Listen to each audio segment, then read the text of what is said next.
ദൈവത്തിന് സ്തുതി. പ്രഭാത കിരണത്തിലേക്ക് സ്നേഹവന്ദനം. ഭാഗം 2059. ഇന്ന് ഓഗസ്റ്റ് മാസം 20-ാം തീയതി 232-ാമത്തെ ദിവസത്തിലെത്തി. ക്രിസ്തുയേശു ഇങ്ങനെ പറയുന്നത് സ്വന്തം ഹൃദയം പൊട്ടിക്കൊണ്ടാണ്.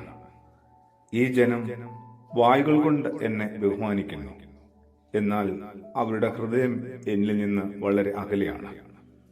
വിശുദ്ധനായ മത്തായി ശ്ലീഹായുടെ സുവിശേഷം 15-ാം അധ്യായത്തിന്റെ 8-ാമത്തെ തിരുവചനമാണ്.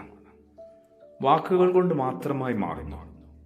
എന്റെയും ഒരുപക്ഷെ നമ്മൾ ഓരോരുത്തരുടെയും ആരാധനയൊക്കെ ഹൃദയമാവട്ടെ വളരെ വലിയ ദൂരത്തും. ക്രിസ്തുയേശു ഇത് പറയാനായിട്ട് പരീശന്മാരുടെയും സാധുക്കരുടെയും ഒരു ദുഷ്ട ലാക്ക് മനസ്സിലാക്കിയിട്ടാണ്. തന്റെ ഒപ്പമുള്ള പന്തിരുവരെ അങ്ങേയറ്റം അവഹേളിതനാക്കാനായിട്ട്, അപമാനിച്ച് അവസാനിപ്പിക്കാനായിട്ടുള്ള ഈ ഒരു മതസമൂഹത്തിന്റെ പരിശ്രമം കണ്ടിട്ടാണ് പൂർവികരുടെ പാരമ്പര്യം ലംഘിക്കുന്നവരാണ് നിങ്ങളുടെ ശിഷ്യന്മാരെന്നാണ് അവർ ആരോപിച്ചത്.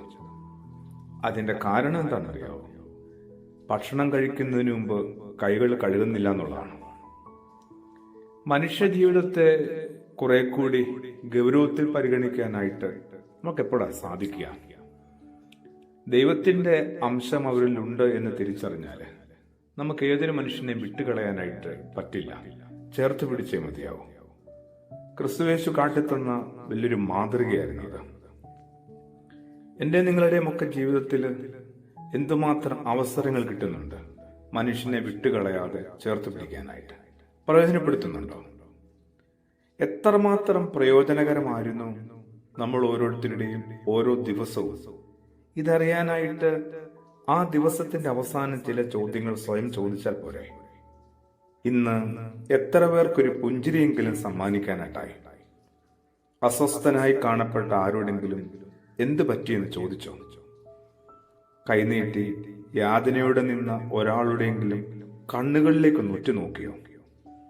ജോലികൾ തീർക്കുന്ന തിരക്കിനിടയിൽ ചിലരെയെങ്കിലും ഒന്ന് അഭിനന്ദിച്ചാൽ, അഭിവാദ്യം ചെയ്താൽ അത് അവരിൽ ചെലുത്തുന്ന സ്വാധീനം ചെറുതല്ല കേട്ടോ. അപകടങ്ങളിൽ നിന്ന് രക്ഷിക്കുന്നതും സാഹസിക കർമ്മങ്ങളിൽ കൂട്ടാകുന്നതും മാത്രമല്ല, സൽക്കർമ്മങ്ങളായി സമൂഹവും ദൈവവും ഒക്കെ പരിഗണിക്കുകയാണ്. പിന്നെന്തൊക്കെയാണ്? അപമാനിക്കപ്പെടുമായിരുന്ന സന്ദർഭങ്ങളിൽ നിന്ന് ആരെയെങ്കിലും രക്ഷിച്ചിട്ടുണ്ടോ? അതെന്തുമാത്രം ആത്മവിശ്വാസമാവും അവർക്കും അത് നൽകുന്ന നിങ്ങൾക്കും നൽകുക, ലഭിക്കുക. കുറെ കൂടി നമ്മൾ യേശുവിലേക്ക് എത്തിയാൽ ഇത്രത്തോളം നമ്മൾ മനുഷ്യത്വമില്ലാത്ത ആളായിട്ട് മാറില്ല, മറിച്ച് യേശുത്വമുള്ള മനുഷ്യരായിട്ട് നമ്മൾ മാറും.